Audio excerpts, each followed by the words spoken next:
PP Ajesh. പിടിവാശി, അതാണ് PP Ajesh. മല പോലെ ഉള്ള ഇരിക്കുന്ന ഒരു മനുഷ്യനായ മരിയാനയോട് മത്സരിക്കുന്നത്. അവന്റെ പേര് അജേഷ്. അജേഷ് ചങ്കറപ്പുള്ളൊരുത്തൻ വന്നു വിചാരിച്ചാ PP അജേഷ്. കൊല്ലം എൻ്റെ ഒരു വികാരമായതുകൊണ്ട് എനിക്ക് ഈ സ്ഥലത്തെ എല്ലാം അറിയാം.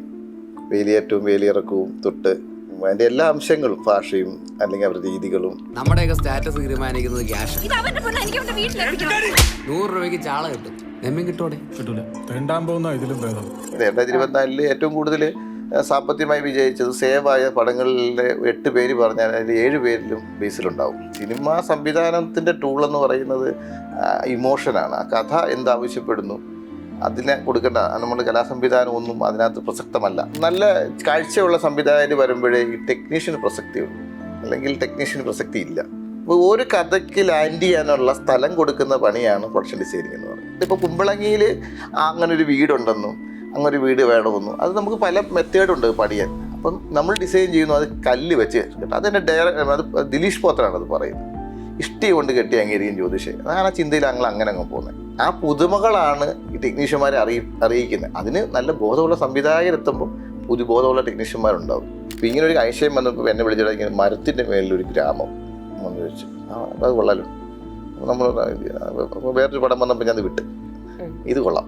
അങ്ങനെ ഒരു 30 മരത്തിൻ്റെ മേളിൽ നമ്മൾ 1000 പേര് കയറാൻ പറ്റുന്ന ഒരു സെറ്റ് ഉണ്ടാക്കി, പ്ലാറ്റ്ഫോം ഉണ്ടാക്കി, അത് കുടിലുമൊക്കെ ആയിട്ട് അങ്ങനെ ഒരു 1000 പേർക്ക് മേളിൽ, അതായത് 100 അടി ഹൈറ്റിൽ. കഴിഞ്ഞ 2024 മത്സരിക്കുന്ന ഞാനും അജയനും കൂടെ, ബ്രഹ്മയുഗവും മഞ്ഞുമേൽ ബേസ്. അവൻ പറയും നിനക്ക് കിട്ടണോ, ഞാൻ പറയും അവന് കിട്ടണം. അത്ര ബന്ധം അജയനുമായിട്ട്. നമ്മൾ ആരോട് ആണ് ഏറ്റവും അടുത്ത് നിൽക്കുന്നത് അവരുടെ ജീവിതങ്ങളല്ലേ നമുക്ക് പറയാൻ പറ്റൂ. നമ്മളെന്നും ചിന്തിച്ച് നിൽക്കുന്നതും നടക്കുന്നതും ഇരിക്കുന്നതും എല്ലാം സാധാരണപ്പെട്ട മനുഷ്യരുടെ കൂടെ ആയതുകൊണ്ടും അങ്ങനെ അനുഭവങ്ങൾ നമ്മുടെ ജീവിതത്തിൽ ഉള്ളത് കൊണ്ടും അങ്ങനെ സിനിമ ഉണ്ടാവും.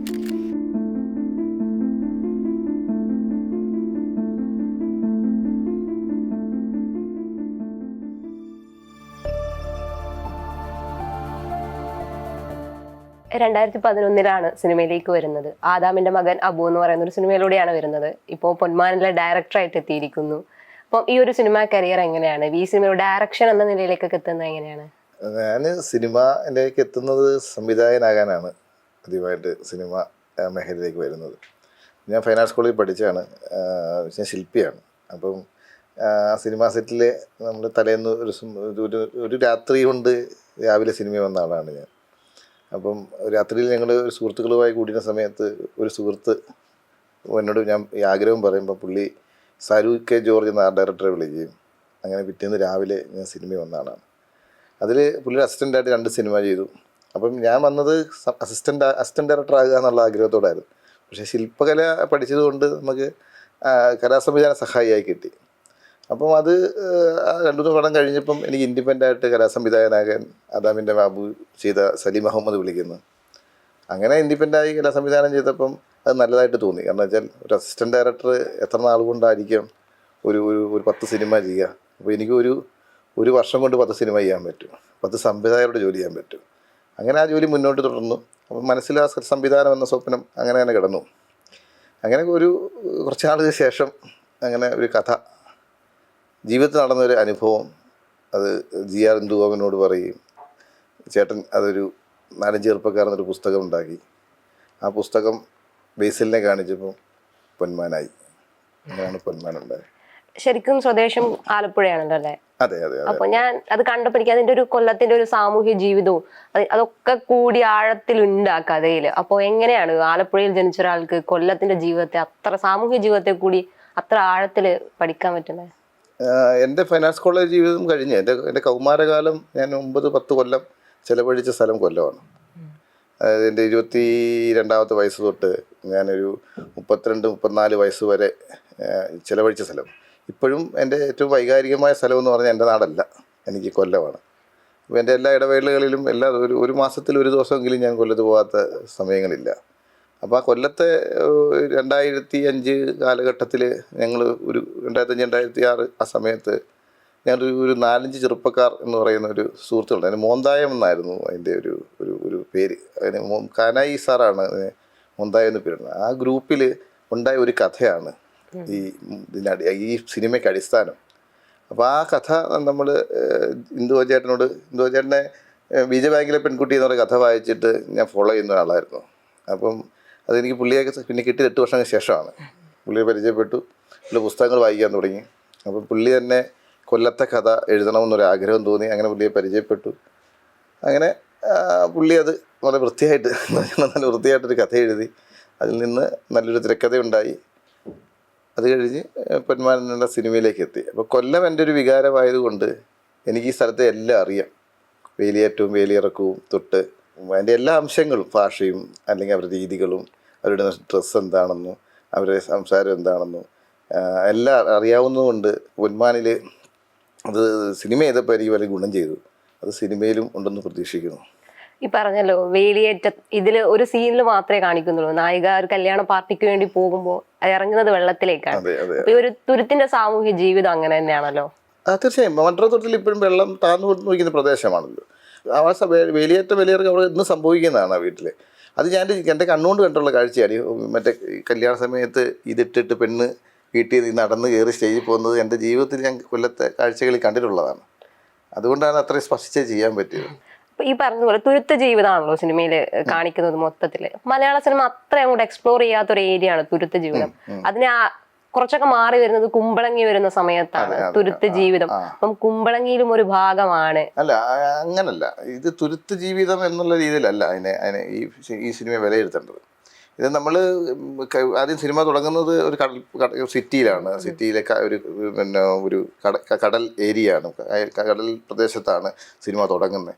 അവിടുത്തെ പെൺകുട്ടിയാണ് സ്റ്റെഫിയുടെ കല്യാണത്തിന് കുഞ്ഞു തികയാതെ വരുമ്പോൾ കായൽക്കരയിലേക്കുള്ള, അതായത് കൊല്ലത്ത് കടലും കായലും വലിയ ദൂരമൊന്നുമില്ല, കായൽക്കരയിലേക്കുള്ള ഒരാളിലേക്കാണ് കല്യാണം കഴിച്ചു വിടുന്നത്. അത് സാധാരണ പെൺകുട്ടി ആൾക്കാർ പറയുമല്ലോ, ദൈവമേ ഈ നരകത്തിന് എങ്ങോട്ടെങ്കിലും പോയാൽ മതിയല്ലോ. അങ്ങനെ അപ്പോൾ ഈ അത്രയും മനോഹരമായ ഒരു സ്ഥലമാണ് ഈ മൺട്രോത്തുരുത്ത് എന്ന് പറയുന്ന സ്ഥലം.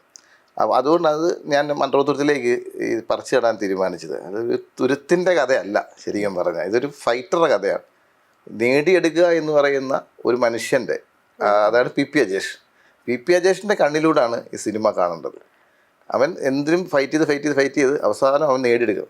ആ ഒരു മോട്ടിവേഷനാണ് ഈ സിനിമയിൽ ഞാൻ മെസ്സേജ് ചെയ്യുന്നത്. ഈ പി അജേഷിന്റെ കഥയാണെന്ന് പറയുന്നുണ്ട്. പക്ഷെ ഇതിൽ വരുന്ന എല്ലാ കഥാപാത്രങ്ങൾക്കും ഒരു ഗ്രേ ഷെയ്ഡ് ഉണ്ട്. നന്മയും തിന്മയും അങ്ങനെ ഒരു ഫൈറ്റ് അല്ല ശരിക്കും. എനിക്ക് അങ്ങനെയാണ് സിനിമ കണ്ടപ്പോൾ തോന്നിയത്. ഇതിൽ ഈ പറയുന്ന ഓപ്പോസിറ്റ് സൈഡിൽ നിൽക്കുന്ന വില്ലൻ എന്ന് പറയത്തക്ക ആ കഥാപാത്രം സജിൻ ഗോപുവിന്റെ കഥാപാത്രം ആയാൽ പോലും അയാളുടെ ഉള്ളിലും ഈ സൊസൈറ്റി സൃഷ്ടിക്കുന്ന ഒരു പ്രശ്നം കൊണ്ടാണല്ലോ അയാൾക്കും ഇത് ചെയ്യേണ്ടി വരുന്നത്. അതിനകത്ത് പിന്നെ നമ്മൾക്ക് എല്ലാ മനുഷ്യർക്കും ഇല്ല ഗ്രേ ഷെയ്ഡ്.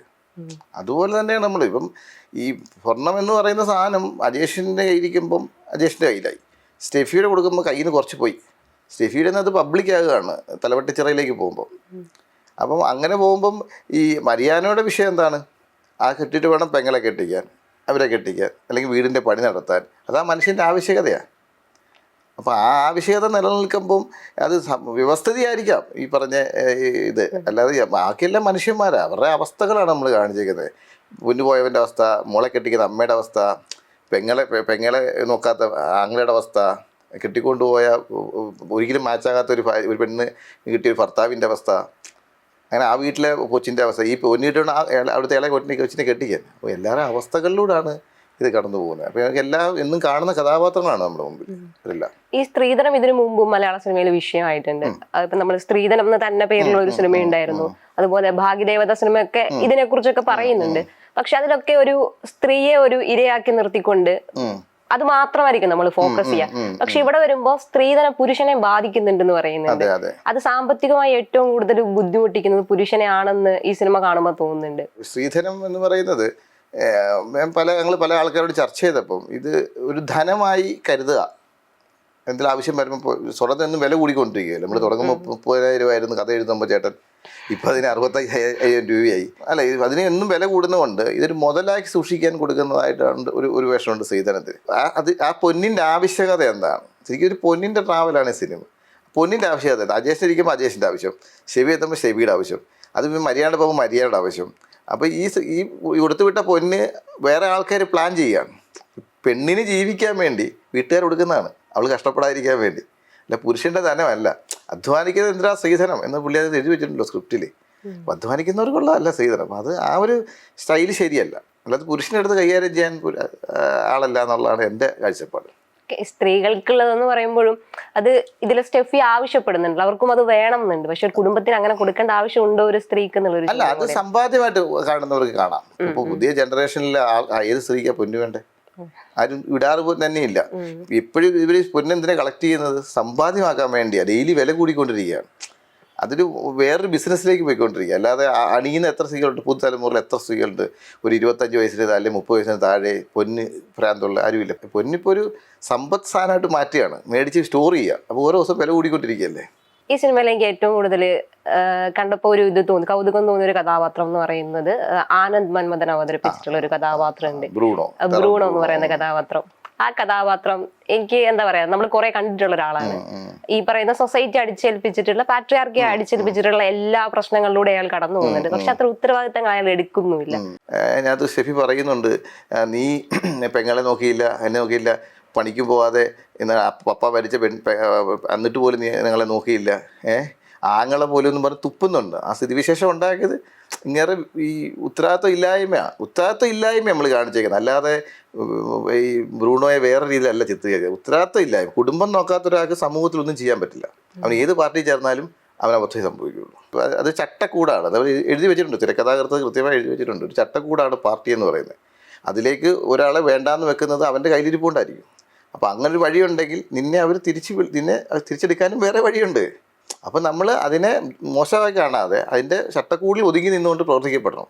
അല്ലാതെ വീട്ടിലെ പെങ്ങളെ കല്യാണത്തിന് പൈസ ഇല്ലാതെ അത് പാർട്ടി തരുമെന്നും പറഞ്ഞൊരു ചെറുപ്പക്കാരൻ ഇന്നത്തെ കാലത്ത് നടക്കുക എന്ന് പറയുന്നത് എന്ത് മോശാവസ്ഥയാണ്. ഈ ഉത്തരവാദിത്തം കൂടി ഇല്ലാതെ എന്ത് ചെയ്യും? അങ്ങനത്തെ ഒരു പ്രതിനിധിയായിട്ടാണ് ഇത്, അല്ലാതെ ഒരാളെയും മോശമായിട്ടോ ചിത്രീകരിക്കാൻ വേണ്ടിയല്ല. ഈ പറഞ്ഞ ഉത്തരവാദിത്വം എന്നുള്ള വാക്കുണ്ടല്ലോ, ഈ ഉത്തരവാദിത്വം അത് എടുക്കേണ്ട ബാധ്യത ബ്രൂണോയ്ക്ക് ഉണ്ടോ എന്നുള്ളൊരു ചോദ്യം. അല്ല, ഉത്തരവാദിത്തം എന്ന് പറഞ്ഞ ബ്രൂണോ ഇപ്പം അതിനകത്ത് നമ്മൾ പറയുന്നുണ്ട്, അപ്പം മരിച്ച് ഇപ്പോൾ ഒരു കുടുംബത്തിൽ നമുക്ക് അച്ഛൻ ജോലി ചെയ്യുന്നു, അമ്മ ജോലി ചെയ്യുന്നു, ഇപ്പോൾ ആ സ്ത്രീക്ക് വേറെ ജോലിക്ക് പോകാൻ നിവൃത്തിയില്ല, അച്ഛൻ കടലിൽ പോകുന്ന ഇതുകൊണ്ട് ജീവിക്കുന്ന ഒരു ഫാമിലിയാണ്. ഇപ്പോൾ ഒരുപാട് മാറുന്നുണ്ട്, പക്ഷേ ഇപ്പോഴും അങ്ങനെയൊക്കെ തന്നെയാണല്ലോ കുടുംബങ്ങളിലൊക്കെ. ആ അമ്മ എവിടേക്കോ പോയി ജോലി ചെയ്തിട്ടാണ് ഈ പെൺകുട്ടിയെ പഠിപ്പിച്ച് വളർത്തിയത്. ഒരു പരുവം വരെ എത്തിയിട്ട് ഇതിനും വലിയ ജോലിയൊന്നും കിട്ടില്ല, കല്യാണം കഴിച്ച് എങ്ങനെയും വിടുക എന്നുള്ള ആഗ്രഹത്തിൽ നിൽക്കുകയാണ്. അപ്പോൾ ഉത്തരവാദിത്വം എന്ന് പറഞ്ഞാൽ ആങ്ങളിലേക്ക് വരും. അപ്പോൾ ആങ്ങളെ ഉത്തരവാദിത്തം ചെയ്തില്ലേ നിങ്ങൾ ചോദിച്ചതല്ലേ, ഉത്തരവാദിത്തത്തിന്റെ കാര്യം ചോദിച്ചത്. ഉത്തരവാദിത്തം ചെയ്തില്ലേന്നല്ല, ഉത്തരവാദിത്തം ഇയാൾ ഏറ്റെടുക്കേണ്ടതുണ്ടോ എന്നുള്ളതാണ്. ഏറ്റെടുക്കേണ്ടതുണ്ടോ എന്ന് ചോദിച്ചാൽ ഏറ്റെടുക്കണമെന്നാണ് എൻ്റെ പക്ഷം. ഇപ്പം നമ്മളിപ്പോൾ വേറൊരാൾക്ക് ഒരാൾ താങ്ങാകുമ്പോഴാണല്ലോ മനുഷ്യനാകുന്നത്. ഇപ്പം അവള് വേണേൽ കെട്ടിപ്പോവും എന്ന് ചിന്തിക്കുന്ന ഒരു മനുഷ്യനല്ലല്ലോ. അത് ആങ്ങളെന്ന നിലയിലല്ലേ, ഒരു മനുഷ്യൻ നില ഏറ്റെടുക്കാമല്ലോ. ഉത്തരവാദിത്തം ഏറ്റെടുത്തിരിക്കണം. അത് അപ്പോൾ ആങ്ങളെല്ലാം വേറെ ആളെങ്കിലും ഉത്തരവാദിത്തം ഏറ്റെടുക്കണ്ടേ. നമ്മൾ പറഞ്ഞു സംസാരിച്ചപ്പോ പി അജേഷ് എന്ന് പറയുന്ന അയാളുടെ കോൺഫിഡൻസ് ആണ് ഈ സിനിമ, അയാളുടെ അതിജീവനവും കൂടിയാണ് ഈ സിനിമ പറയുന്നത്. ബേസിലാണ് ആ ക്യാരക്ടർ ചെയ്യുന്നത്. ബേസിലേക്ക് എങ്ങനെയാണ് ഇത് എത്തുന്നത്? നമ്മൾ അടുത്തിടെ ഒക്കെ ബേസിലിനെ കുറിച്ച് സോഷ്യൽ മീഡിയയിലായാലും ആളുകളൊക്കെ പറയാറുണ്ട്, ഒരേപോലത്തെ കഥാപാത്രങ്ങളാണ് ചെയ്യുന്നതെന്നൊക്കെ, അങ്ങനെ ഒരു വിമർശനം ഉണ്ടായിരുന്നു. പക്ഷെ ഇവിടെ വരുമ്പോ അതിനെയൊക്കെ മാറുന്നുണ്ട്. ബേസിൽ കുറെയൊക്കെ അഭിനന്ദനങ്ങൾ ബേസിലേക്ക് എത്തുന്നുണ്ട്. ബേസിൽ ഇപ്പം നമ്മൾ 2004 മലയാള സിനിമാ വ്യവസായത്തിലെ അവിഭാജ്യ ഘടകം എന്ന് പറഞ്ഞാൽ ബേസിൽ തന്നെയാണ്. ഒരു പടത്തിൽ 2 പടത്തിൽ എന്നും പറഞ്ഞ് സോഷ്യൽ മീഡിയക്കാർ എഴുതിയതിനോട് എനിക്ക് യോജിപ്പില്ല. അത് അവരുടെ കാഴ്ചപ്പാടാണ്. എൻ്റെ കാഴ്ചപ്പാടിൽ ഈ കഴിഞ്ഞ 2028 ഏറ്റവും നല്ല 2024 ഏറ്റവും കൂടുതൽ സാമ്പത്തികമായി വിജയിച്ചത് സേവായ പടങ്ങളിലെ 8 പേര് പറഞ്ഞാൽ അതിൽ 7 പേരിലും ബേസിലുണ്ടാവും. ഒരു സിനിമ മോശമായി അല്ലെങ്കിൽ ഒരു കോമഡി എന്ന് പറയുമ്പോൾ ബേസിലെ ഒഴിവാക്കാൻ പറ്റില്ല. 2 ബേസിൽ സിനിമയിലേക്ക് വന്ന കാര്യമെന്ന് പറഞ്ഞാൽ ഇതിനകത്ത് നമ്മൾ എഴുത്തുകാരൻ്റെ ഒരു ഭാവനയുണ്ട്. അതായത് ചെറിയൊരു മനുഷ്യൻ വലിയൊരു മലയോടാണ് മത്സരിക്കുന്നത്. അപ്പോഴാണ് ചെറിയ മനുഷ്യനാകുമ്പോഴാണ് സാധാരണക്കാരനാകുന്നത് എന്നാണ് പുള്ളി കണ്ടത്. ഡബിൾ വാശിയാണ് പുള്ളിക്ക്. പി അജേഷ് പിടിവാശി, അതാണ് പി അജേഷ്. മല പോലെ ഉള്ള ഇരിക്കുന്ന ഒരു മനുഷ്യനായ മരിയാനയോട് മത്സരിക്കുന്നത്. അപ്പോൾ അതിന് ബേസിൽ ചെറിയ ആളെന്നല്ല ഞാൻ ഉദ്ദേശിച്ചത് കേട്ടോ, നീളം കുറേ നല്ല ഉദ്ദേശിച്ചത്. അതിന് പറ്റിയ ഒരു കഥാപാത്രം, സാധാരണക്കാരനായിട്ട് ജനത്തെ ഹൃദയത്തിലേക്ക് എത്തിക്കാൻ പറ്റിയ ഒരു മുഖം അത് ബേസിലാണ് കണ്ടത്. അതുകൊണ്ടാണ് നമ്മൾ കൃത്യമായി ബേസിലേക്ക് എത്തുകയും ബേസിൽ പുസ്തകം വായിച്ച് പി അജേഷിനെ എടുക്കാമെന്ന് തീരുമാനിക്കുകയും മരിയാനയായി നമ്മൾ സജിൻ ഗോപുവിനെ കാണുകയും അത് ഏറ്റവും കോമഡി ചെയ്തതാണ്. 2024 ഏറ്റവും നമ്മൾ ചിരിച്ച അമ്പാനെ ഈ 2025 ഏറ്റവും എന്താ പറയുക, ഏറ്റവും രസമുള്ള ഒരു ഡാർക്ക്, നിങ്ങൾ നേരത്തെ പറഞ്ഞ പോലെ ഗ്രേ ഷെയ്ഡ്, ആ ഗ്രേ ഷെയ്ഡിലേക്ക് എൻ്റെ ഡാർക്കിലേക്ക് എത്തിക്കാൻ പറ്റിയതും ഈ ഈ കഥയുടെ ഉള്ള ഇഷ്ടം കൊണ്ടാണ്. അങ്ങനെയാണ് ബേസിൽ ഈ സിനിമയിലേക്ക് വരുന്നത്, സജിനും ഈ സിനിമയിലേക്ക് വരുന്നത്. ഇവര് രണ്ടുപേരും ഒരുമിച്ച് വരുന്ന സീനുകൾ ഉണ്ടല്ലോ. അപ്പം അതിലൊരു ക്രൂഷ്യൽ സീൻ ഉണ്ട്, ഇവർ രണ്ടും ഒരുമിച്ച് ഉണ്ടാവുന്ന ഒരു സാഹചര്യം ഉണ്ട്. അപ്പം വളരെ പ്ലെയിൻ ആയിട്ടാണ് ആ സീനൊക്കെ കാണിച്ചിരിക്കുന്നത്, വളരെ പ്ലെയിൻ ആയിട്ടാണ്. പക്ഷെ ആ പ്ലെയിൻ ആയിട്ട് അവതരിപ്പിക്കുമ്പോഴാണ് അതിന്റെ ഒരു ഭീകരത എന്താണെന്ന് കൂടി മനസ്സിലാകുന്നത്. അപ്പോൾ അതിനകത്ത് ഒരു ചെറിയ ട്വിസ്റ്റ് ഉണ്ട്. അതായത് അതിൽ നമ്മുടെ പുസ്തകത്തിൽ, അവിടെ ഒരു ഇതുവച്ചായിട്ട് എഴുതിയ പുസ്തകത്തിൽ ഒരു അത് അങ്ങനെ ആയിരുന്നില്ല ആ സീൻ. വേറൊരു തലത്തിലേക്കാണ് പിന്നെ ആ പുസ്തകം പോയിക്കൊണ്ടിരുന്നത്. അവിടെ ഞങ്ങൾ ഇന്ദുവചേട്ടൻ്റെ കൂടെ കോറൈറ്ററായിട്ടുള്ള ജസ്റ്റിൻ ആണ് അതിനൊരു സജഷൻ നമുക്ക് തരുന്നത്. അപ്പോൾ അവിടെ നിന്നുണ്ട് പുസ്തകത്തിൽ നിന്ന് കുറച്ച് ചേഞ്ച് ഉണ്ട് നമുക്ക് സിനിമയിലേക്ക് വരുമ്പോൾ. അതാണ് ഇതിന് വാണിജ്യപരമായിട്ട് ഈ കൊമേഴ്സ്യൽ എന്ന് പറയുന്ന ഒരു എലമെൻറ്റിലേക്കാണ് എത്തിക്കാൻ പറ്റിയത്. പക്ഷേ മറ്റൊന്നും കൊമേഴ്സ്യൽ അല്ലെന്നല്ല പറഞ്ഞത്. അതിനൊരു കുറച്ചും കൂടെ നമുക്ക് ടെമ്പോ കിട്ടിയത് അതുകൊണ്ടാണ്. കൂടുതൽ ആൾക്കാരും ഈ സിനിമയോട് ഇഷ്ടം തോന്നാനുള്ള കാരണം അതാണ്. അപ്പോൾ അത് പ്ലെയിനായിട്ട് നമ്മൾ ഈ സ്ഥിരം കാണുന്ന സ്റ്റൈലിൽ അല്ലെങ്കിൽ പാറ്റേണിൽ എന്ത് ചെയ്തിട്ട് എന്താ കാര്യം? പുതിയ ഒരു സാധനം കാണപ്പെടുമ്പോഴാണല്ലോ ജനം ഇഷ്ടപ്പെടുന്നത്. അപ്പോൾ അതുകൊണ്ട് അങ്ങനെ തന്നെ ആ പ്ലെയിനായിട്ട് തന്നെ നമ്മളിതിനെ കണ്ട് ഷൂട്ട് ചെയ്തത്. പക്ഷെ പറയുന്ന വിഷയം ഡെപ്താണല്ലോ. കുത്തു കഴിഞ്ഞ് അജേഷ് കൂവുന്നതും ഒക്കെ പുതിയ കാഴ്ചകളാണ് ആൾക്കാർക്ക്. ആ പുതിയ കാഴ്ച ഉള്ളതുകൊണ്ടാണ് പൊന്മാൻ ഇഷ്ടപ്പെട്ടു എന്ന് എല്ലാവരും പറയുന്നത്. അതുകൊണ്ടാണ് അങ്ങനെ ചെയ്തത്. ഈ 4-5 ചെറുപ്പക്കാരാണ് പിന്നീട് സിനിമയാകുന്നത്. അപ്പോൾ ഒരു കഥ അല്ലെങ്കിൽ ഒരു നോവലൊക്കെ സിനിമയാകുമ്പോൾ അത് കുറച്ച് വെല്ലുവിളി ഇല്ലേ അതിനകത്ത്? ഒരുപാട് ആളുകൾ വായിച്ചിട്ടുള്ള ഒന്നായിരിക്കും അത്. അല്ല, അത് വെല്ലുവിളി അത് അല്ല. പുസ്തകം വായിക്കുമ്പം സിനിമയും രണ്ടും രണ്ട് കേട്ടാണ് ഞാൻ കാണുന്നത്. പുസ്തകം വായിക്കുമ്പോൾ അവൻ്റെ ഭാവനയാണല്ലോ, സിനിമ എൻ്റെ ഭാവനയാണ്. അതിന് ഒറ്റ ആളേ ഉള്ളൂ. പുസ്തകം വായിക്കുന്ന ഓരോ ആൾക്കും 500 പേര് പുസ്തകം വായിച്ചാൽ 500 പേർക്ക് 500 സിനിമ കാണാം. പിന്നെ ഞാൻ പുസ്തകം വായിച്ച എൻ്റെ കാഴ്ചയാണ് പൊന്മാൻ. അപ്പോൾ അതിനകത്ത് എനിക്ക് വെല്ലുവിളിയുണ്ട്. പക്ഷെ ആ വെല്ലുവിളി ഞാൻ ഇങ്ങനെ ഏറ്റെടുക്കുന്നത്, അത് എല്ലാവരും ഇഷ്ടപ്പെടുത്തുക, അതാണ് വെല്ലുവിളി നമ്മൾ ഉദ്ദേശിക്കുന്നത്. ഈ പറഞ്ഞു ഒരു പുസ്തകം 500 പേര് വായിച്ചാൽ 500 പേരുടെ കാഴ്ച അവരുടെ മനസ്സിൽ. അതെ. അപ്പോ ആ ഒരു ഇതിനെ മീറ്റ് ചെയ്യണമല്ലോ. അപ്പൊ നമ്മുടെ മനസ്സിലൊരു കഥ ഉണ്ടാവുന്നുണ്ട്. ഇപ്പൊ ഒരു നായകൻ ഈ പറയുന്നത് പോലെ ബേസിലിന്റെ കഥാപാത്രം ഓൾറെഡി പുസ്തകം വായിക്കുമ്പോൾ ആ കഥാപാത്രം നമ്മുടെ ഉള്ളിൽ ഉണ്ടാവും. അത് സിനിമയായി വരുമ്പോൾ അങ്ങനെ അല്ല കഥാപാത്രം എന്ന് വരുമ്പോൾ പ്രേക്ഷകർക്ക് ചിലപ്പോൾ സിനിമയോട് ഒരു പ്രശ്നം തോന്നില്ല. അതല്ലേ നമ്മുടെ ചലഞ്ച്. അവിടാണ് നമ്മൾ PPA ജേഷ് ഉണ്ടാകുന്നത്. ആ പുസ്തകം എന്താണ്, ആ ഒരു അനുഭവം അല്ലല്ലോ ഒരു കഥ എന്ന് പറയുന്നത്. അനുഭവത്തിൽ നിന്ന് ആ കഥാകാരൻ വലിച്ചൂരി എടുക്കുക. ഞാൻ എപ്പോഴും പറയുന്നത് വലിച്ചൂരി എടുക്കുക എന്ന് പറയും. രാജേഷിനെ വലിച്ചൂരി എടുക്കുക ചേട്ടൻ ചെയ്തത്. അതിലേട്ട് പുള്ളി പോയ ഒരു വലിയ ലോകമുണ്ട്. പുള്ളി ഭ്രാന്ത് പിടിച്ച് ആ കഥാപാത്രം പോയ വഴികളിലൂടെ ട്രാവൽ ചെയ്ത് പോയി എഴുതി അവസാനം ഇവർ പൊന്നുമായിട്ട് തിരിച്ചു വരുന്നിടം വരെ പുള്ളി അനുഭവിച്ച ഒരു മാനസിക വിഷമമുണ്ട്. അത് നമ്മൾ മുന്നിൽ കാണുമ്പം നമുക്ക് അതിൻ്റെ അപ്പുറം പോകാനേ തോന്നുള്ളൂ. അപ്പോൾ അതെൻ്റെ ഉത്തരവാദിത്വമാണ്. സിനിമ തിയേറ്റർ ഹിറ്റാവുമോ അല്ലെങ്കിൽ ജനത്തെ അല്ല, ആ എഴുത്തുകാരനോട് ആദ്യം നമ്മൾ നീതി പുലർത്തണം. ആ നീതി പുലർത്താൻ ശ്രമിച്ചത് കൊണ്ടാണ് പൊന്മാൻ ഇത്ര മനോഹരമായെന്നാണ് ഞാൻ വിശ്വസിക്കുന്നത്. ഇതില് ആ തുരുത്തിന്റെ ആ ഭംഗി മൊത്തത്തില് ഈ സിനിമയ്ക്കകത്ത് നമുക്ക് കാണാൻ പറ്റും. അപ്പൊ ആദ്യം ബേസിലിനോടും നറേറ്റ് ചെയ്യുന്നുണ്ടല്ലോ, ഈ തലവെട്ടിച്ചെറിയനെ കുറിച്ച് പറയുമ്പോൾ നമ്മൾ ഈ കാണിക്കുന്നുണ്ട്. അപ്പൊ അതിന്റെ ഒരു ഭീകരതയോ അല്ലെങ്കിൽ അതിന്റെ ഭംഗിയോ ഒക്കെ തന്നെ ഈ ക്യാമറയിലൂടെ നമുക്ക് കാണാൻ പറ്റുന്നുണ്ടല്ലോ. അപ്പൊ അതായത് ഇതിനകത്ത് ഞങ്ങൾ ട്രാവൽ ചെയ്തത് ഇതിന്റെ ഭംഗി കാണിക്കാനായിരുന്നില്ല, ഞങ്ങൾ ഈ സിനിമയുടെ ഭംഗി കാണിക്കുക. സിനിമയുടെ ഭംഗി എന്ന് പറഞ്ഞാൽ ഇമോഷൻ, അതിൻ്റെ പുറകെയായിരുന്നു ട്രാവൽ ചെയ്തത്. അല്ല ആവശ്യമില്ലാതെ ഒരു വെച്ചിട്ടില്ല. ആകെ ആ മേളിൽ നിന്ന് കാണുന്ന 3-4 ഷോട്ട് ഒഴിച്ച് കഴിഞ്ഞാൽ അതെ. പക്ഷേ ചുറ്റുപാടുമാണല്ലോ പ്രകൃതി, അത് തന്നെ വന്ന് ചേരും. ഇപ്പോൾ നമ്മളതിനകത്ത് കല്ലിൻ്റെ മേളിൽ കടന്നു പോകുമ്പോൾ 4 ബക്കറ്റ് വെള്ളം ഒഴിച്ചേക്കുന്നത് വേലിയേറ്റം കാണിക്കാൻ. അപ്പോൾ അതിൽ ജനത്തിന് ഫീൽ ചെയ്തിട്ടുണ്ടെങ്കിൽ അപ്പോൾ അങ്ങനെയൊക്കെയാണ് നമ്മളതിൻ്റെ പ്രകൃതി ഭംഗി കാണിച്ചേക്കുന്നത്. അല്ലാതെ ഈ വലിയ നിരത്തി വെച്ച ലാൻഡ്സ്കേപ്പിലൂടെ അല്ല. നമുക്ക് ലാൻഡ്സ്കേപ്പിലേക്ക് പോകാൻ സമയമില്ല. കാരണം വെച്ചാൽ ഇവരുടെ ഇമോഷൻ പോവും, ഈ ട്രാവൽ മുറിയും. എന്നിട്ടും അത് ഭംഗിയാണെന്ന് തോന്നുന്നുണ്ടെങ്കിൽ ഭയങ്കര സന്തോഷം. അത് സാനു ചേട്ടൻ്റെ കോൺട്രിബ്യൂഷനാണത്. അദ്ദേഹം പുള്ളി ഒരു കഥ എഴുതുമായിരുന്നു അത് വെച്ചിട്ട്, ക്യാമറ വെച്ചിട്ട്. പുള്ളിയുടെ കോൺട്രിബ്യൂഷൻ നമ്മളോട് 5 വർഷം തൊട്ടേ ഞാനും ഇന്ദുവ ചേട്ടനും സാനു ചേട്ടനും അതിനെ ട്രാവൽ ചെയ്ത് തുടങ്ങി. അതിപ്പോഴും ട്രാവൽ തുറന്നുകൊണ്ടേയിരിക്കുന്നു പൊന്മാൻ്റെ പുറകെ. 5 വർഷം ഈ സിനിമയ്ക്ക് വേണ്ടിയിട്ടുണ്ടായിരുന്നു. 5 വർഷമായി ഈ സിനിമ ആയിട്ട് നമ്മൾ മൂവ് ചെയ്യാൻ തുടങ്ങിയിട്ട്. അതിന് മുമ്പ് 3 കൊല്ലം എഴുതാൻ കോവിഡൊക്കെ വന്ന് അതിൽ കഴിഞ്ഞിട്ടാണ് ചേട്ടൻ എഴുതി തരുന്നത്. അങ്ങനെ ഇപ്പോൾ 5-8 കൊല്ലമായി പൊന്മാനുമായിട്ട് ട്രാവൽ ചെയ്യാൻ തുടങ്ങിയത്. ശരിക്കും പറഞ്ഞ ഒരു കലാസംവിധായകനാണ്, അപ്പം ഡയറക്ടർ ആവുകയാണ്. ഈ സിനിമയിലേക്ക് വരുമ്പോഴേ ഇതിൽ എനിക്ക് ഭയങ്കര ഒരു ഡെപ്ത് തോന്നിയൊരു എന്ന് പറഞ്ഞാൽ ഫൈറ്റ് സീൻ ഉണ്ടല്ലോ, അവസാനം ചെളിയിൽ കിടന്നിട്ടുള്ള ഫൈറ്റ് സീൻ. അപ്പം സജിൻ ഗോപു ഇന്റർവ്യൂവിൽ പറയുന്നുണ്ട് അത് ഒറിജിനൽ ചെളി തന്നെയാണ്, ചോക്ലേറ്റ് അല്ല എന്നൊക്കെ പറയുന്നുണ്ട്. അപ്പൊ അത്തരം സീനുകൾ ഒരു ആർട്ട് ഡയറക്ടർ എന്ന നിലയിൽ കുറച്ചും കൂടി സാധ്യതകൾ മുന്നിൽ അല്ല. എന്നെ ആർട്ട് ഡയറക്ടർ എന്ന നിലയിൽ സംവിധായകനെ എന്നെ സ്വാധീനിച്ചിട്ടില്ല.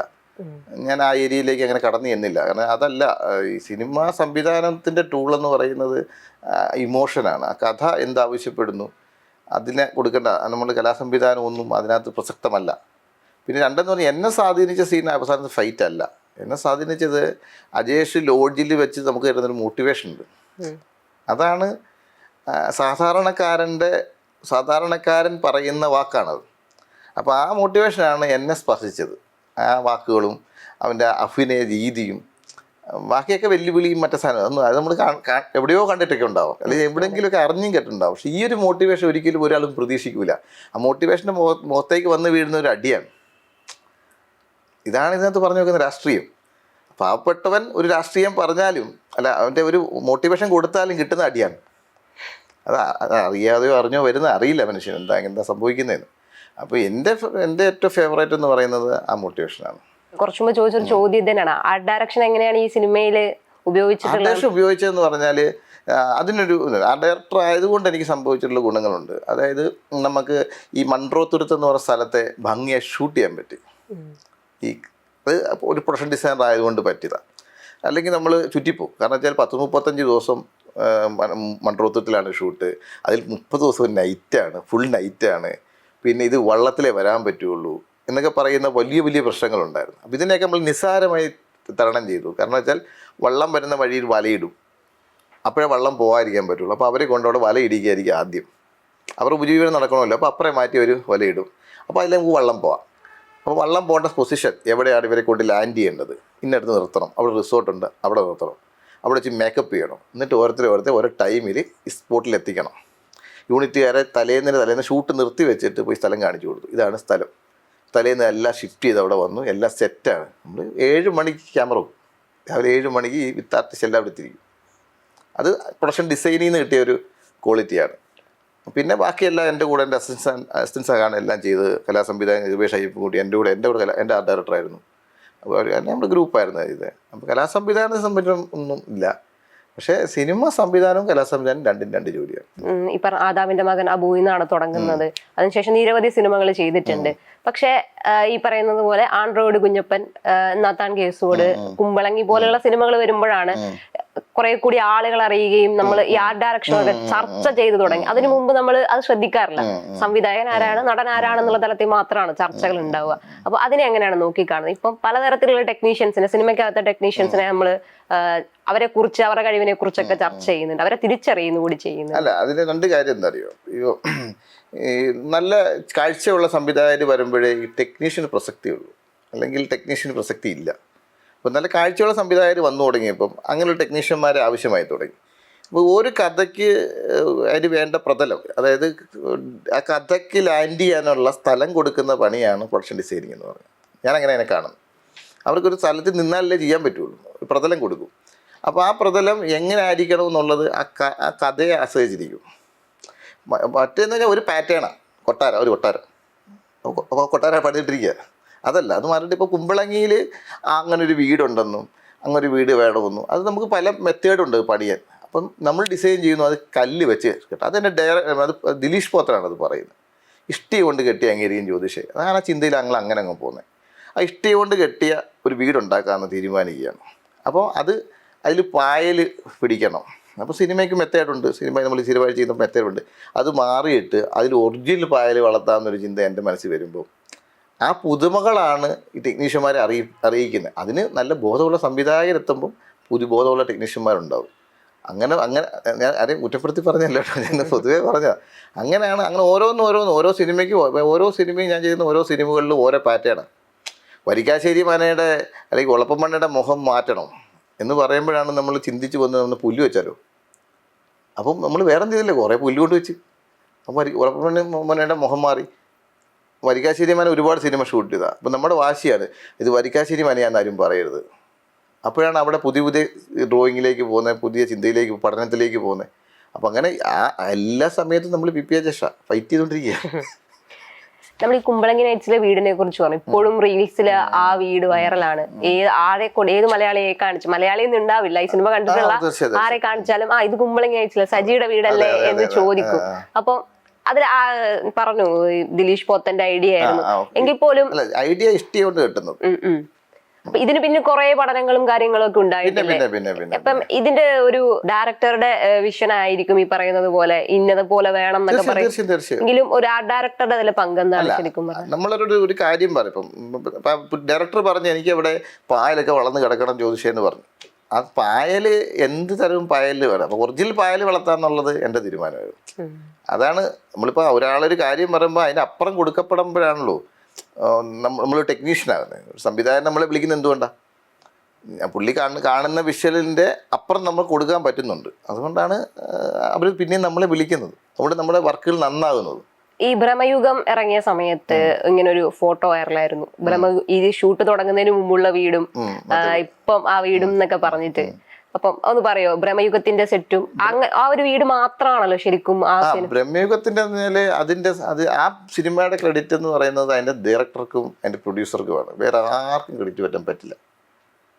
ഞാൻ ഉൾപ്പെടെ പറയുന്നു, അതിന്റെ ക്രെഡിറ്റ് അവർക്ക് തന്നെയാണുള്ളത്. പിന്നെ ആ കഥ എന്നോട് രാഹുൽ പറഞ്ഞു. അപ്പോൾ രാഹുലിൻ്റെ ഭൂതകാലം സിനിമ എന്നെ വിളിച്ചാണ് ചെയ്യാൻ. അപ്പോൾ എനിക്കും ചെയ്യാൻ പറ്റിയില്ല.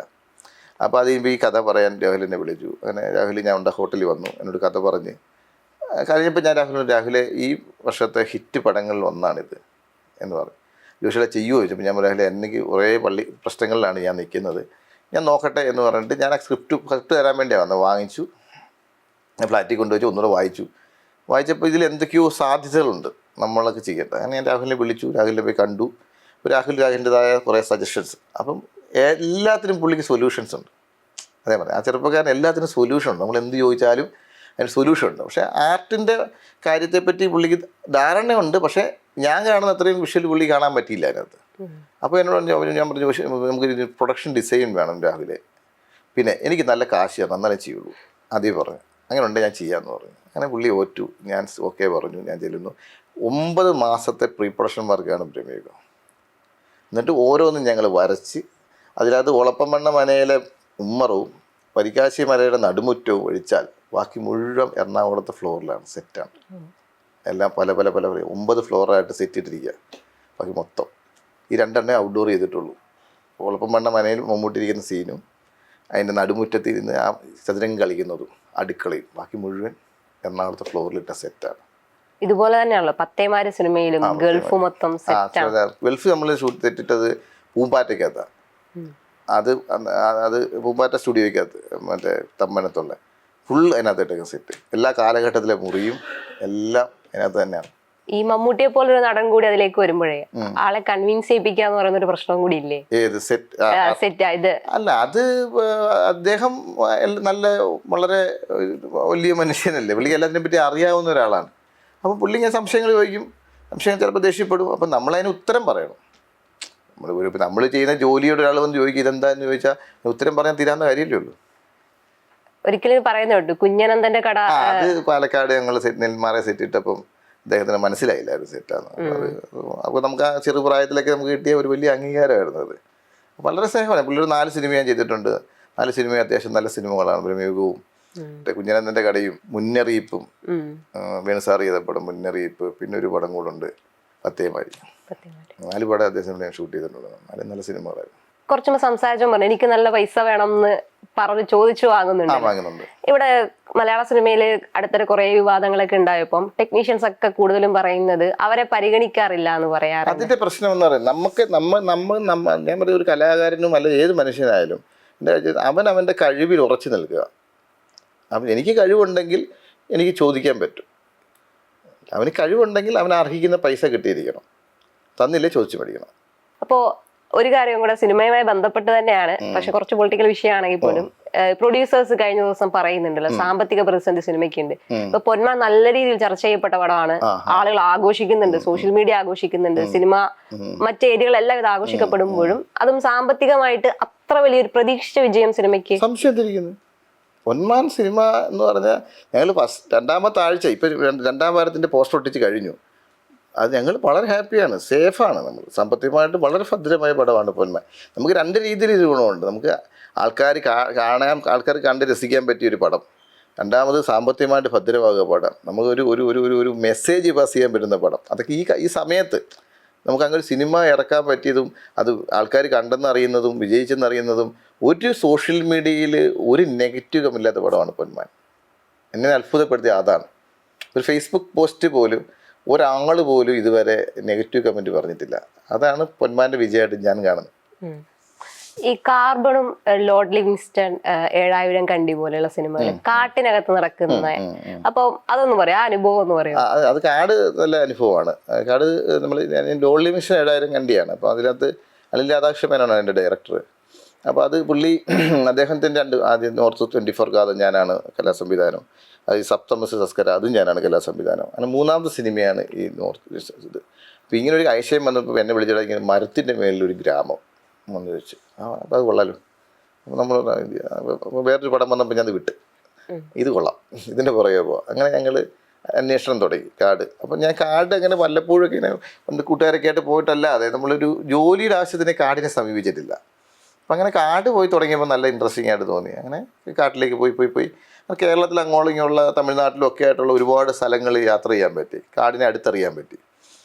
അങ്ങനെ അവിടെയൊക്കെ പോയി കഴിഞ്ഞ് തിരിച്ച് വന്ന് കഴിഞ്ഞപ്പോൾ അവസാനം ഞങ്ങൾക്ക് ഒരു ഉദ്യോഗസ്ഥൻ പറയും, ഫോറസ്റ്റ് ഉദ്യോഗസ്ഥൻ പറയുന്നു ഏറ്റവും ഹൈറ്റുള്ള മരമുള്ളത് ഇടുക്കിയിലാന്ന് പറഞ്ഞു. കാരണം അത് ചരിഞ്ഞ് നിൽക്കുന്നതുകൊണ്ട് മരങ്ങൾക്ക് ഭയങ്കര ഹൈറ്റ് ഉണ്ടാവുന്നു. അങ്ങനെ ഞങ്ങൾ ഇടുക്കി തപ്പിപ്പോയി. അങ്ങനെ ഒരു ശാന്തമ്പാറ എന്ന് പറയുന്ന സ്ഥലത്താണ് ഈ സ്ഥലം കണ്ടുപിടിച്ചത്. അങ്ങനെ ഒരു 30 മരത്തിൻ്റെ മേളിൽ നമ്മൾ 1000 പേര് കയറാൻ പറ്റുന്ന ഒരു സെറ്റ് ഉണ്ടാക്കി, പ്ലാറ്റ്ഫോം ഉണ്ടാക്കി, അത് കുടിലുമൊക്കെ ആയിട്ട്.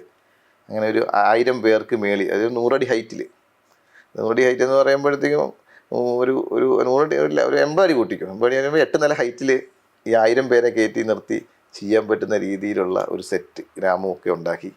അങ്ങനെയാണ് പടം ചെയ്തത്. സിനിമ അത്ര ശ്രദ്ധിക്കപ്പെടാത്തതുകൊണ്ട് ആ ടെക്നിക്കൽ വർക്കും ശ്രദ്ധിക്കപ്പെട്ടില്ല. ഈ സിനിമകൾ പൊതുവെ പറയാറുണ്ട് ഒരു ആർട്ട് ഡയറക്ഷന്റെ ഏറ്റവും മികവെന്ന് പറയുന്നത് അതിൽ ഒരു ആർട്ട് വർക്ക് ചെയ്തിട്ടുണ്ടെന്ന് തോന്നിക്കാത്ത തരത്തിൽ ചെയ്യുമ്പോഴാണ് അതിനൊരു, അതുകൊണ്ട് 2 അവാർഡ് കിട്ടി, അല്ലെങ്കിൽ കിട്ടില്ല. അതാണ് ആ മികവ്.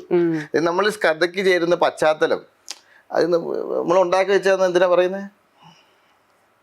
ഞാൻ പറഞ്ഞത് അങ്ങനത്തെ കഥകളും അങ്ങനത്തെ ഒരു രീതിയും വരണം. അതാണ് ശരി. നമ്മളിപ്പോൾ എന്തെങ്കിലും ഒരു കഥ ഉണ്ടാക്കി അപ്പോൾ എന്തൊരു സെറ്റ് മതി, അല്ല ഇത് ആത്മാർത്ഥമായി ഉരുത്തിരിഞ്ഞ് വരുന്നതാണെങ്കിൽ അതിൻ്റെ പശ്ചാത്തലവും ആത്മാർത്ഥമായി ഉരുത്തിരിഞ്ഞ് വരണം. ആ ചിന്തയിൽ നിന്നാണ് നമ്മൾ അതിലേക്ക് പോയത്. ഈ കഴിഞ്ഞ വർഷം ബ്രഹ്മയുഗത്തിനോടൊപ്പം തന്നെ ഈ ആർട്ടിന്റെ കൂടി കാര്യത്തിലാണ് ഭയങ്കര ചർച്ച ചെയ്യപ്പെട്ട സിനിമയാണ് മഞ്ഞുമൽ ബോയ്സ്. മഞ്ഞുമൽ ബോയ്സ് കണ്ടിരുന്നു? ഞാൻ കണ്ടിരുന്നു. അപ്പം അതിന്റെ ഒരു ആർട്ട് ഡയറക്ഷൻ ഗംഭീരമാണ്. അജയനാണ് ചെയ്തേക്കുന്നത്. ഞാൻ ആ പടം കണ്ട് അജയനെ വിളിച്ചു, സംസാരിച്ചു. അജയൻ ശരിക്കും ഈ പാറ്റേണിൻ്റെ ഒരു വ്യക്താവ് അജയൻ കൂടെയാണ്. കാരണം എന്ന് പറഞ്ഞാൽ മറ്റേ മഹേഷിന്റെ പ്രതികാരം അജയനാണ് ചെയ്തത്. ആ ഡയറക്ഷൻ അന്ന് ആ ചേട്ടോട് കിട്ടണ്ട. അന്ന് ഈ തിരിച്ചറിവിന്റെ പ്രശ്നം വരുന്നിടത്താണ് അജയന് കിട്ടാതായി പോയത്. ആ സ്റ്റുഡിയോ എല്ലാം സെറ്റിട്ടതാ അജയൻ. ഭയങ്കര വർക്കാണ് അജയൻ അത് ചെയ്തേക്കുന്നത്. അതുപോലെ അജയൻ്റെ ഓരോ സിനിമകളും നമ്മളെടുത്ത് നോക്കിയാൽ മതി.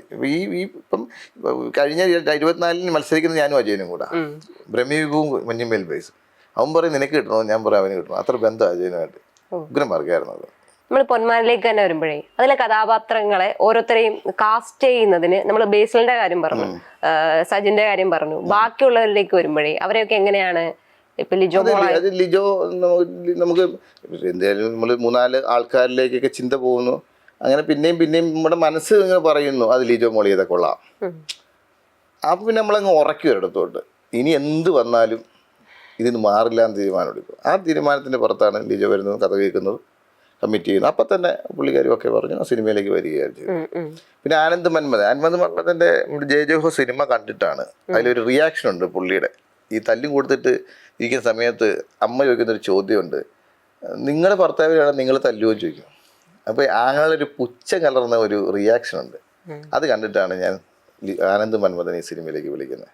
പിന്നെ സന്ധ്യാരാജേന്ദ്രൻ, അത് കഥ എഴുതിയ കാലത്തും നമ്മൾ പറഞ്ഞ ആഗ്നസ് സന്ധ്യാരാജേന്ദ്രനാണ്, സന്ധ്യച്ചിയാണ്. എനിക്ക് പേഴ്സണൽ ബന്ധമുണ്ട് അവരുമായിട്ട്.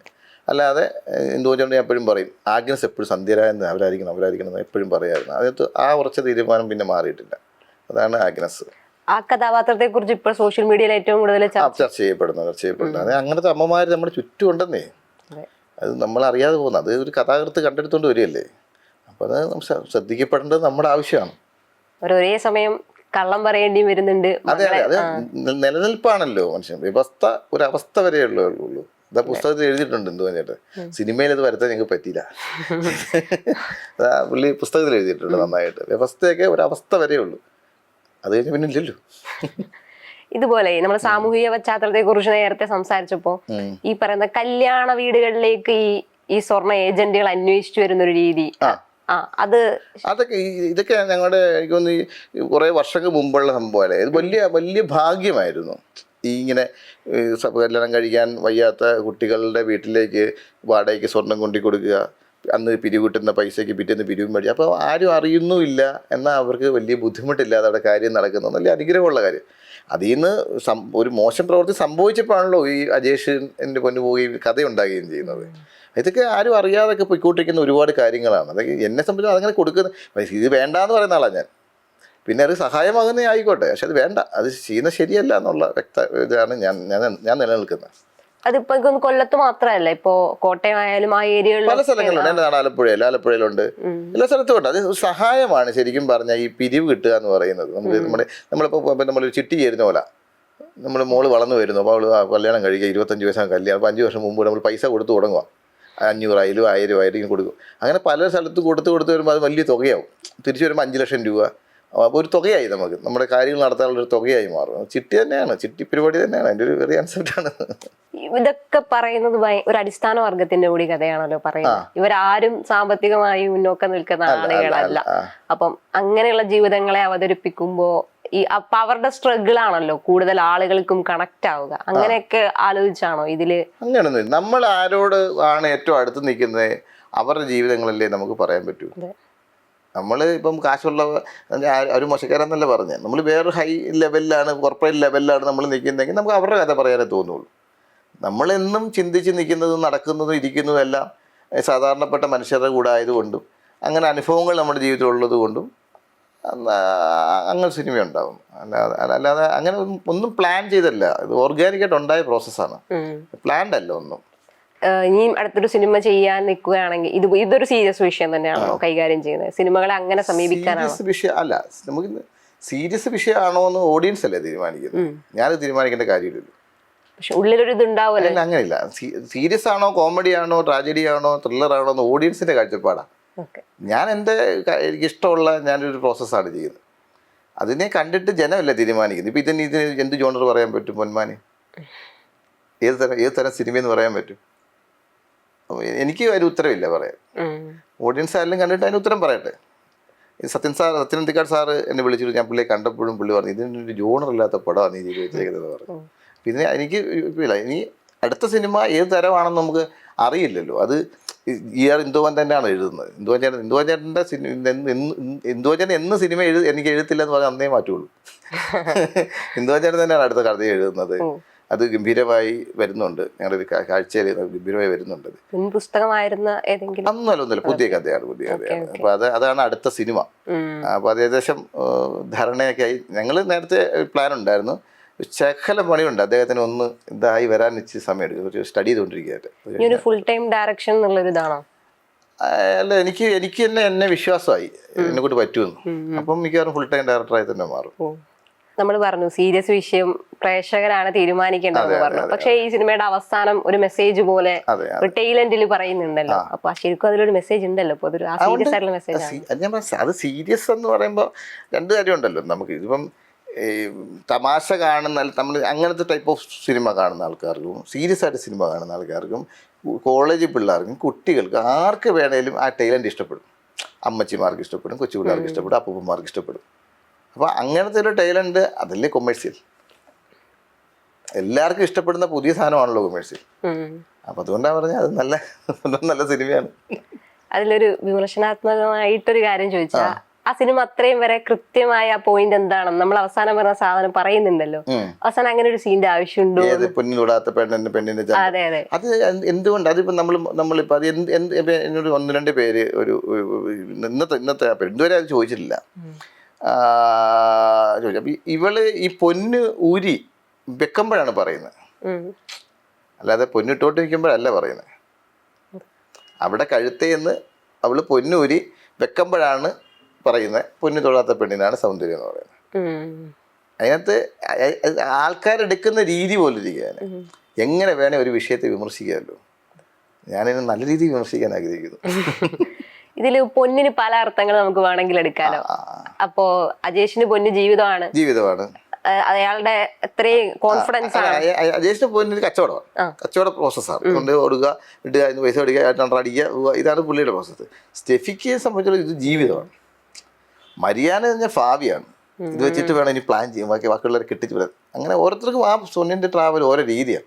അമ്മായിയമ്മയ്ക്ക് അതിൽ നിന്ന് 3 പവൻ എടുക്കണം ബ്രോച്ചന്റെ, അതിന്റെ വീതം ഞാനിങ്ങ് എടുക്കുകയെ എന്ന അമ്മായിമ്മ പറയും. അങ്ങനെ മനുഷ്യൻ മാത്രം ഒന്നും പറയുന്നില്ല, മറ്റേ തന്ത റോബർട്ടോ. അതുകൊണ്ടായിരിക്കും പുള്ളിക്ക് നന്മ ചെയ്യാൻ പറ്റും, നീ പൊക്കോന്ന് പറയാൻ പറ്റും. അപ്പൊ ഇതിലവസാനം ഇവരുടെ അടുത്ത് നിന്ന് പോവാണല്ലോ, സ്റ്റെഫി പോവാണ്, ആ തുരുത്തിൽ നിന്ന് സ്റ്റെഫി തിരിച്ചു പോവാണ്. എനിക്ക് അതൊരു ശരിക്കും ഒരു റിയാലിറ്റിയോട് ചേർന്ന് നിൽക്കുന്ന ഒരു സംഭവമാണോ ശരിക്കും ആ ഒരു ഇറങ്ങിപ്പോക്ക് സ്റ്റെഫിയുടെ? അവർക്ക് അത് കൊല്ലത്ത് ഇവൻ ചോദിക്കുന്ന കൊല്ലത്തോട്ടാണേ വാന്നാ പറയുന്നത്. അവള് കൊല്ലത്തോട്ടല്ലല്ലോ പോകുന്നത്. അവൾക്ക് അങ്ങോട്ടും അവൾക്ക് ഇഷ്ടമുള്ളത് പോകൂടെ, അവൾക്ക് സ്വാതന്ത്ര്യം കിട്ടിയല്ലോ. ഈ സാമാനം അഴിച്ചു വെച്ചോടെ, ഈ പൊന്നഴിച്ചു വെച്ചോടെ സ്റ്റെഫിക്ക് സ്വാതന്ത്ര്യം കിട്ടിയല്ലോ. ഞാൻ ഈ നാട്ടിൽ ജീവിക്കുന്നില്ല എന്ന് നമ്മൾ പറഞ്ഞു വെച്ചേക്കുന്നത്. അജേഷിന്റെ കൂടെ പോയി നമ്മൾ പറഞ്ഞില്ലല്ലോ. ഇല്ല, പക്ഷെ ഞാൻ ചോദിക്കുന്നത് 32-35 വയസ്സുള്ള ആളാണ് സ്റ്റെഫി. ആൾക്ക് തന്റെ പാർട്ട്ണർ ആരാവണം എന്ന് തെരഞ്ഞെടുക്കാനുള്ള സ്വാതന്ത്ര്യം ഇല്ല. അത് ഓഡിയൻസ് എന്തോ തീരുമാനിച്ചോട്ടെ, നമ്മൾ പറയണ്ടല്ലോ. ആണ് കൈ പിടിച്ചാലേ പെണ്ണ് ജീവിക്കാൻ പറ്റുള്ളൂ. ആ രാഷ്ട്രീയം അത് പറഞ്ഞു വെക്കുന്നത് അതാരും കാണുന്നില്ല. ആണിന്റെ കൈ പിടിക്കാതെ പെണ്ണ് ജീവിക്കാൻ പറ്റത്തില്ലെന്ന തെളിവല്ലേ നമ്മൾ. അവരെങ്ങോട്ട് വേണേ പോട്ടെ, സ്റ്റെഫിയുടെ കൂടെ പോകുന്നേ പോട്ടെ, അജേഷിൻ്റെ കൂടെ. അത് സ്റ്റെഫിയുടെ തീരുമാനമാണ്. അജേഷ് വിളിക്കുന്നുണ്ട്, അതാ പറഞ്ഞ് പൊന്നുകൂടാതെ പെണ്ണ് ചന്തം എന്ന് പറയുന്നത്. അറിയാതെ അജേഷ് വിളിക്കുകയാണ് സ്റ്റെഫിയെ, കൊല്ലത്തോട്ടാണ് വാ എന്ന് പറഞ്ഞിട്ടും സ്റ്റെഫി എങ്ങോട്ടാ പോകുന്നത് സ്റ്റെഫിയുടെ തീരുമാനമാണ്. ഇവര് പരസ്പരം കാണുന്ന സമയം മുതൽ ഇവർക്കിടയിൽ ഒരു കണക്ഷൻ, ഒരു എന്തോ ആദ്യം തൊട്ടേ ഉണ്ടല്ലോ, വർക്ക് ചെയ്തിട്ടുണ്ടല്ലോ. ആദ്യം വരുമ്പോ സ്റ്റെഫിയെ കാണുന്ന അജേഷ്, കൊല്ലംകാരനായ ഒരു അജേഷ് സ്റ്റെഫിയെ കാണുന്നു. സ്റ്റെഫിയുടെ മുഖത്ത് നോക്കുന്നു, അതേപോലെ സ്റ്റെഫിയുടെ കാലേ നോക്കുന്നുണ്ട് അജേഷ്. അതിന് ഇറിറ്റേഷൻ ഉണ്ടായിട്ട് അവിടെ നിൽക്കുന്നത്. അപ്പോഴാണ് പൊന്നു കൊടുക്കുന്ന മറ്റേ കാര്യങ്ങളൊക്കെ നോക്കിയിട്ട് പറഞ്ഞിട്ട് അവിടെ വെച്ചിട്ട് അജേഷിനെ അപ്പത്തിന് ഇറക്കി വിടുക. പെണ്ണെ കിട്ടില്ല, ഇറങ്ങി പോന്നാ പറയുന്നത്. അപ്പോൾ ആ പോന്ന പറയുന്നത് ചുക്കും ചുണ്ണാമ്പും ഇല്ലാത്ത പെണ്ണാണ്. എന്നിട്ട് ജനലിൽ കൂടെ ഇവൻ നോക്കുമ്പോൾ അവള് 5 മണി വരെ അവിടെ കല്യാണം നടക്കുമെന്ന് അറിയില്ല. അവിടെ മുന്നിൽ പൊന്നിരിക്കുക. അപ്പോൾ ആ പെൺകുട്ടിയുടെ മനസ്സാണ് ആ പൊന്നിലേക്ക് പോകുന്നത്. അതും പാത്തി നോക്കുന്ന അജേഷ്.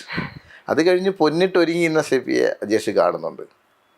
അത് കഴിഞ്ഞ് പൊന്നില്ലാത്ത സ്റ്റെഫിയെയും കാണുന്നുണ്ട്. അതാണ് ആ ട്രാവൽ കിടക്കുന്നത്. സ്റ്റെഫി ഇങ്ങനെ ഒരു ഡയലോഗ് അജേഷിനോട് പറയുന്നുണ്ട്, നീ പുളുത്തും എന്നാണ് പറയാ. അപ്പൊ അങ്ങനെ ഒരു നായികയൊക്കെ പറയുന്ന കാലത്തേക്ക് നമ്മുടെ സിനിമ എത്തിയില്ലേ? എന്താ നായിക പറഞ്ഞു? നായിക പറഞ്ഞ സന്തോഷം. അവൾ ആ സമയത്ത് സ്റ്റെഫി അനുഭവിക്കുന്ന മാനസികാവസ്ഥ എന്താണ്? കരിമല പോലെ ഒരു മനുഷ്യനെ വലിച്ചിട്ട് കൊടുത്ത് എന്നാണ് സ്റ്റെഫി പറയുന്നത്. പിന്നെ അപ്പനില്ലാത്ത പെങ്ങളാന്ന് ഉള്ളത് നീ കണ്ടിട്ടില്ല, വെട്ടും കുത്തുമായിട്ട് നീ നടന്നു, കുടുംബം നോക്കിയിട്ടില്ല. എൻ്റെ അവസാനം കരിമല്ല ഒരു മനുഷ്യനെ വലിച്ചിട്ട് കൊടുത്ത് ആങ്ങളെ പോലും തുപ്പുകയാണ്. ആ തുപ്പിൽ നിൽക്കുന്ന സ്റ്റെഫിയോടാണ് പറയുന്നത്. അജേഷ് പറഞ്ഞു, നീ നിന്റെ ജീവിതം കോഞ്ഞാട്ടയാകുമെന്ന്. അതിനു മുമ്പ് അത് നിങ്ങൾ ശ്രദ്ധിച്ചോന്നറിയില്ല, ആദ്യത്തെ അജേഷിന്റെ പറയുമ്പോൾ സ്റ്റെഫി പുറകോട്ട് ഇറങ്ങുന്നുണ്ടായിരുന്നു. അതിനുശേഷം തുപ്പിയതിന് ശേഷം സ്റ്റെഫി പുറകോട്ട് ഇറങ്ങുന്നില്ല. സ്റ്റെഫി നിന്നോണ്ടാ പറയുന്നത്. അജേഷ് മുന്നോട്ട് വരുമ്പോൾ സ്റ്റെഫി പുറകോട്ട് ഇറങ്ങുന്നുണ്ടായിരുന്നു ആദ്യത്തെ സമയത്ത്. നിങ്ങൾ ശ്രദ്ധിച്ചാൽ, ഇനി ഒന്നുകൂടെ ശ്രദ്ധിച്ചാൽ എനിക്ക് അറിയാൻ പറ്റുമത്. ഇതിൽ സ്റ്റെഫി നിന്നോണ്ടാ പറയുന്നത്, നീ പുളുത്തൂന്ന്. അതെന്താ ഷെഫിക്ക് പറഞ്ഞാൽ എന്താ കുഴപ്പം? അതിനെന്താ ആ സമയത്ത് ഷെഫിയുടെ മാനസികാവസ്ഥ എന്താണ്? ആ പൊന്നിൻ്റെ കാര്യം അവിടെ അറിഞ്ഞാൽ എന്താ സംഭവിക്കാൻ പോകുന്നത്? ആ പെണ്ണിൻ്റെ ജീവിതം പോയി. ആ കാര്യം അവർക്ക് ജീവിക്കാൻ പറ്റുമോ? അപ്പോൾ അവസാനത്തെ ചെറുത്തുനിൽപ്പോൾ അത് നീ പുളുത്തും, അങ്ങനെങ്കിലും ഇവൻ പോട്ടെന്ന് വെച്ചിട്ടായിരിക്കും. അതൊക്കെ ആയിരിക്കും സ്റ്റെഫി ചിന്തിച്ചിട്ടുണ്ടാവുക. അതുപോലെ ഈ നമ്മളെ അമ്മയുടെ കഥാപാത്രത്തെ കുറിച്ച് പറഞ്ഞു. ഇപ്പൊ മകളുടെ ഫസ്റ്റ് നൈറ്റിന്റെ അന്ന് രാത്രി കാവലിരിക്കേണ്ടി വരുന്ന ഒരു അമ്മ, ആ ജീവിതങ്ങളൊക്കെ കുറെ കൂടി വേറൊരു തരം ജീവിതമാണല്ലോ അതൊക്കെ. നമ്മൾ അത്രയും അല്ല, ഞാൻ പറഞ്ഞത് അന്ന് നിങ്ങളത് പുസ്തകത്തിൽ അമ്മ കുറുകെ നിൽക്കുന്നത് ഇല്ലായിരുന്നു. അപ്പം ഞങ്ങളിങ്ങനെ ഡിസ്കഷൻ, ഇന്തോ ചേട്ടനും ഞാനും ക്യാമറാമാൻ സാനു ജോൺ വറീസും ജസ്റ്റിൻ മാത്യു ഇന്തോ ചേട്ടൻ്റെ കൊണ്ടായിരുന്ന കോ റൈറ്റർ ജസ്റ്റിനൊക്കെ വേണ്ടി ഞങ്ങൾ ഡിസ്കസ് ചെയ്ത സമയത്ത് ആ സീൻ്റെ എൻഡെന്ന് പറയുന്നത്, പുള്ളി പോയി പെട്ടെന്ന് എന്നൊരു സൗണ്ട് കേട്ടു, പുള്ളി പേടിച്ച് തെങ്ങിൻ്റെ താഴെ വന്നിരുന്ന് കരഞ്ഞു എന്നായിരുന്നു, ഉറങ്ങിപ്പോയി എന്നുള്ളതായിരുന്നു ബുക്കിൽ. അപ്പം അതിന് എന്തെങ്കിലും ഒരു ചേഞ്ച് വേണ്ടേ എന്നുള്ള ചേഞ്ചല്ല, അതിന് ഫീല് പറഞ്ഞത് ഇവൻ തല്ലിപ്പൊടിയെന്ന് തല്ലിപ്പൊടിയും. അപ്പം അങ്ങനെ സൗണ്ട് കേട്ടൊന്നും പി അജേഷ് സിനിമയിലെ പി അജേഷ് പോവില്ല. പുസ്തകത്തിൽ നമുക്ക് സാധ്യത ഉണ്ട്, പക്ഷെ സിനിമ വരുമ്പോൾ അവിടെ എന്തെങ്കിലും ഒരു ഇമോഷൻ വേണമെന്നുള്ളതുകൊണ്ടാണ് അങ്ങനെ ചിന്ത പോയത്. ആഗ്നസ് എന്തായാലും ഉറങ്ങില്ലല്ലോ. അമ്മയുടെ ഫസ്റ്റ് നൈറ്റിന് കാവലിരിക്കുന്ന ഒരു ഔട്ട്സൈഡർ പുറത്ത് വയ്ക്കുമ്പോൾ അമ്മ ഉറങ്ങും. അപ്പോൾ അവരവിടെ ചുറ്റുവട്ടത്തുണ്ടാവും. അതാണ് അവരൊന്ന് ശ്രമിച്ച് നോക്കിയത്, ഭക്ഷണം കളയുന്ന കാണിച്ചിട്ട് ഇവരെ മോനെ ആരും വന്നില്ലടാ എന്ന് പറഞ്ഞാൽ പോകുമെന്ന് വിചാരിച്ചു. എന്നിട്ട് അവർ ഉറങ്ങാതെ കാത്തിരുന്നു. അവസാനം ഇവൻ തല്ലിപ്പൊട്ടിക്കും, ഇവിടെ പ്രശ്നമാവുന്ന കണ്ടപ്പോൾ അവർ ഇടപെടുകയാണ് അവിടെ സംഭവിച്ചത്. അവർക്കൊന്നും പറയാനില്ലല്ലോ, അവരുടെ അവർക്കൊന്നും പറയാനില്ല, അവർ കൈകൂപ്പി നിൽക്കാനല്ലേ പറ്റുള്ളൂ. അതാണ് ആ ഇമോഷൻ. ഈ കഥ ഒരു കഥയാണല്ലോ, അതായത് കഥയിൽ നിന്ന് തിരക്കഥയിലേക്ക് മാറിയപ്പം ഇതിന് സിനിമയ്ക്ക് എന്തൊക്കെ മാറ്റങ്ങൾ സംഭവിച്ചിട്ടുണ്ട്? കഥയിൽ നിന്ന് തിരക്കഥയിലേക്ക് മാറിയപ്പം കഥയുടെ ആത്മാവ് മാറിയിട്ടില്ല. സിനിമ എന്ന് പറയുമ്പോൾ നമ്മൾ കഥ ഒരു സാധാരണ നോവലെടുത്ത് സിനിമ ചെയ്യുമ്പോൾ ഉണ്ടാകുന്ന ഒരു ബുദ്ധിമുട്ട് ഭയങ്കര വലുതായിട്ട് എല്ലാവരും പറഞ്ഞിട്ടുണ്ട്. അത് അനുഭവം നമ്മൾ ഇതിനകത്ത് അനുഭവിച്ചു. പക്ഷേ ഇതിനകത്ത് എനിക്കിതിൻ്റെ ഒരു ഇതെന്ന് പറഞ്ഞാൽ നമ്മുടെ ഇതിൻ്റെ കൂടെ ബേസിൽ ഈ ഇന്ദുവൻ ചേട്ടൻ, ജസ്റ്റിൻ, സാനു ജോൺ വർഗീസ്, ഞാൻ ഒക്കെ കൂട്ടായിട്ടുള്ള ഒരു ഇടപെടൽ ഇതിനകത്തുണ്ടായിരുന്നു. അപ്പോൾ പല സെഷൻസ് ബേസിൽ ഞാൻ 3 സിനിമ ഹിറ്റാക്കിയ സംവിധായകനാണ്. ബേസിൽ പറയുന്ന ചില പോയിന്റുകൾ നമുക്ക് ഭയങ്കര പോയിന്റുകളാണ്. ഇതൊക്കെ നമ്മുടെ സിനിമയെ നന്നാക്കാൻ ഒരുപാട് ഗുണം ചെയ്തിട്ടുണ്ട്. അതുപോലെ സാനുചേട്ടൻ്റെ സെഷൻ ഭയങ്കര വലുതാണ്. അതുപോലെ ഇന്ദുവൻ ചേട്ടൻ, അതുപോലെ ജസ്റ്റിൻ, ഞങ്ങളുടെ അവിടെ നിന്ന് ഗ്രൂപ്പായ ഒരു ശ്രമത്തിൻ്റെ ഭാഗമാണ് ഓരോന്നും പല പല പോയിന്റുകളും രൂപപ്പെട്ടു വന്നത്. അത് പുസ്തകത്തിൻ്റെ ആത്മാവ് പോകാതെ എന്ന അതിമനോഹരമായൊരു സിനിമ ചെയ്യാൻ പറ്റി. അതായിരുന്നു ഞങ്ങളുടെ ചലഞ്ച്. അത് ഞങ്ങൾ സാധിച്ചെടുത്തു. അടുത്ത സിനിമ ഇതുപോലെ തന്നെ ഒരിക്കലും പറയാൻ പറ്റില്ല. അടുത്ത സിനിമ എന്തായാലും ഇതിൽ ഞങ്ങൾ തൃപ്തരാണ്. അഭിനയത്തിലൊക്കെ ആഗ്രഹമുണ്ടോ? അഭിനയിക്കാൻ വിളിച്ച 1-2 പേരൊക്കെ. അഭിനയിക്കാൻ എനിക്ക് തോന്നില്ല എന്നെ കൊണ്ട് പറ്റുമെന്ന്. ഡയറക്ടർ ആയാലും അഭിനയിക്കാൻ പറ്റുന്ന ചുമ്മാ തെറ്റായതാണ്. അഭിനയം തബല സംവിധാനവും ഡയറക്ഷനൊക്കെ മൂന്ന് തലത്തിലാണ്. അഭിനയം വേറൊരു ജോലിയാണ്, കലാ സംവിധാനം വേറൊരു ജോലിയാണ്, സംവിധാനം വേറൊരു ജോലി. അഭിനയിക്കാനോ പറ്റുമെന്ന് എനിക്ക് വിശ്വാസമൊക്കെ ഉണ്ട് കേട്ടോ. പക്ഷെ ഇതുവരെ അത് ചെയ്തിട്ടില്ല. ഈ സിനിമയിൽ ഞാൻ അഭിനയിച്ചിട്ടുണ്ട്, എൻ്റെ എഡിറ്റർ കട്ടി കളഞ്ഞു. ബ്രൂണോ ബിവറേജ് ജോലി കിട്ടുന്ന ബിവറേജിനകത്ത് ആ ഷർട്ടൊക്കെ ഇട്ട് നിൽക്കുന്നതിൽ ഒരാൾ ഞാനായിരുന്നു. പക്ഷെ എന്നെ കട്ടി കളഞ്ഞു, അത് കിട്ടില്ല എഡിറ്റർ.